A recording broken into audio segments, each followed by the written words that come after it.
आणि आता पाहणार आहोत विविध क्षेत्रातील टॉप 9 घडामोडी। सुरुवातीला विधानसभेच्या जागा वाटपासंदर्भातील टॉप 9 बातम्या। विधानसभा पार्श्वभूमीवर महायुतीमध्ये बैठकांचा सिलसिला। भाजपकडून 160 ते 170 जागा लढवण्याची कोर कमिटीच्या बैठकीमध्ये भाजप नेत्यांची मागणी, तर शिंदे गटाच्या बैठकीत 126 जागा आणि अजित पवार गटाकडून महायुतीमध्ये 80 ते 85 जागांवर दावा सांगण्यावर चर्चा। विधानसभा निवडणुकीसाठी महाविकास आघाडीचा फॉर्म्युला ठरल्याची सूत्रांची माहिती। काँग्रेस 96, ठाकरे गट 96 आणि पवार गट 96 जागांचा प्राथमिक फॉर्म्युला असण्याची सूत्रांची माहिती।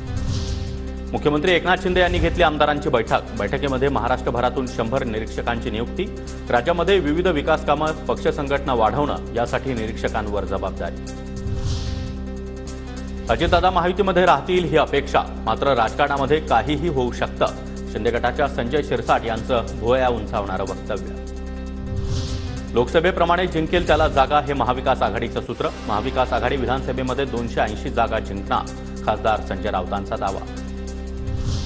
विधानसभा निवडणुकीमध्ये ठाकरे गट मुंबईतील 36 पैकी 25 जागा लढवण्याच्या तयारी।